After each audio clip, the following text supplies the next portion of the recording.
सध्या जर आपण पाहिलं तर रोजचं किती लिटर दूध आपल्या इथं येते घरी? दररोजचं 600 ते 700 लिटर दूध येते. रोजचं डेलीचं दूध 700 लिटर येते. अच्छा. आणि त्या संपूर्ण दुधावरती आपण प्रक्रिया करून खवा बनवतो. खवा, पनीर, पेढा. शेतकरी बंधू नमस्कार. त्या ठिकाणी दुधावर चांगल्या प्रकारे प्रक्रिया करून त्याच्यापासून चांगल्या पद्धतीनं शुद्ध खवा बनवण्याचा बिझनेस, उद्योग किंवा व्यवसाय 18 वर्ष युवक त्या ठिकाणी सांभाळत आहे. आपलं वय 18 वर्ष. 18 वर्षाचं युवक जो आहे हा व्यवसाय पूर्णपणे सांभाळत आहे. याच्यावर कशा पद्धतीनं प्रक्रिया केली जाते, दूध आपलं कुठून येते, खवा सेलिंग आणि हे बनवण्याची प्रक्रिया कशा पद्धतीनं आहे ही संपूर्ण माहिती आपण दादाकडून त्यातून जाणून घेऊ. हा जो व्यवसाय आहे किती वर्ष झाले आपल्या घरी हा व्यवसाय आहे? हा सुमारे 10 वर्ष झाले हा व्यवसाय आम्ही करत आहे. अगोदर आपण आपले वडील आजोबा करत होते? अगोदर आजोबा करत होते. आजोबाने सांगलं आम्हाला की शेतीला जोडधंदा म्हणून एक धंदा करावा लागते. पूरक व्यवसाय म्हणून धंदा करावा लागते. शेतीच्या भरोश्यावर चालत नाही एवढं. अच्छा, बरोबर आहे. म्हणून काही आजोबा म्हणत जात की त्याला जोडधंदा पाहिजे. आपण हा व्यवसाय निवडला आम्ही. तर आता याची प्रक्रिया नेमकी होते कशी? आपण दूध घेण्यापासून ते विक्रीपर्यंत काय प्रक्रिया राहते? प्रक्रिया आम्ही दूध घेतो गवडी लोक जळून. ते आणून देतात मग आम्ही खवा बनवतो. अच्छा.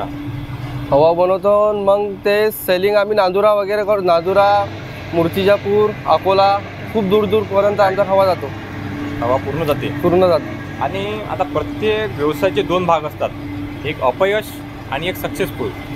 तर आपल्याला अपयश सुद्धा आपल्या वाटेत आलं असेल किंवा काही बऱ्याच वेळा नुकसान सुद्धा झालं असेल, तर ते नुकसान किती आहे या व्यवसायामध्ये? नुकसान तर आहे, थोडंफार नुकसान बी आहे आणि नफा पण आहे. अच्छा, दोन्ही बाजू आहेत. सध्या जर आपण पाहिलं तर रोजचं किती लिटर दूध आपल्या इथं येते घरी? दररोजचं 600 ते 700 लिटर दूध येते. रोजचं डेलीचं दूध 700 लिटर येते. अच्छा. आणि त्या संपूर्ण दुधावरती आपण प्रक्रिया करून खवा बनवतो. खवा, पनीर, पेढा. म्हणजे आपण इथं जर पाहिलं तर हा जे कढई आहे या कढईमध्ये हे पूर्ण बनवतो. पेढा पण बनतो, खवा पण बनतो, पनीर पण बनतो. सध्या आपण खवा करण्यात जास्त भर आहे खवा. आणि इथून खवा झाल्यानंतर याची सेलिंग होते जे गाव त्यांच्यामध्ये.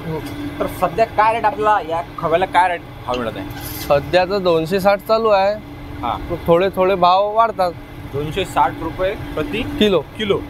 तर हा भाव व्यवस्थित आहे की अजून थोडंसं वगैरे सण वगैरे असले तर थोडा भाव वाढतो, जास्त होते, थोडा भाव वाढतो. सध्या हा जो भाव आहे हा व्यवस्थित आहे सध्याचा. ठीक आहे. म्हणजे जसे की आपल्या आजोबाकडून आपल्याला हा व्यवसाय मिळालेला आहे. हो. किंवा शेतीला पूरक व्यवसाय म्हणून, जोड व्यवसाय म्हणून काही व्यवसाय पाहिजे म्हणून आपण हा दूध प्रक्रियाचा व्यवसाय चालू केला. आणि खूप लोकांचा प्रतिसाद आपल्याला मिळत आहे. म्हणजे आपल्या घरून सुद्धा जागेवर सेल होतो.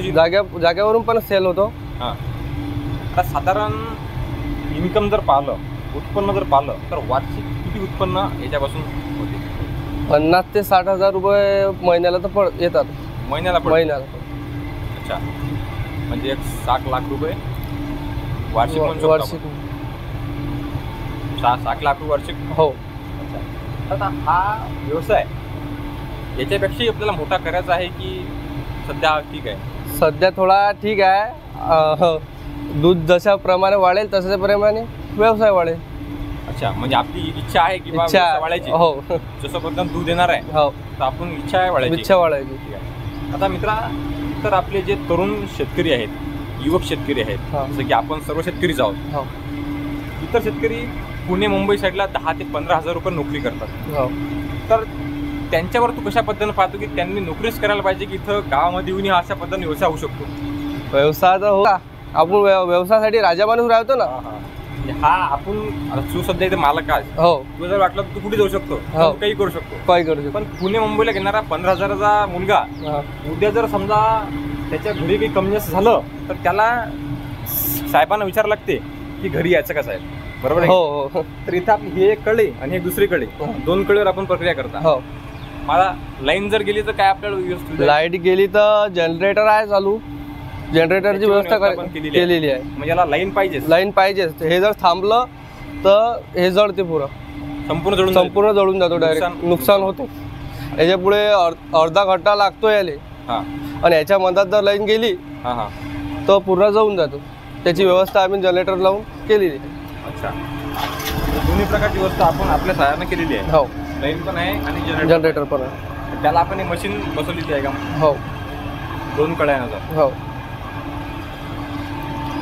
मित्रांनो, आपण जर पाहिलं तर आजोबाकडून मिळालेली वृत्ती किंवा आजोबाकडून मिळालेला व्यवसाय, नातू किंवा युवक शेतकरी, युवक मुलगा, वय फक्त पाहिलं तर 18 वर्ष वय आहे, चांगल्या पद्धतीनं टर्नओव्हर असलेला बिझनेस व्यवसाय तो सांभाळत आहे.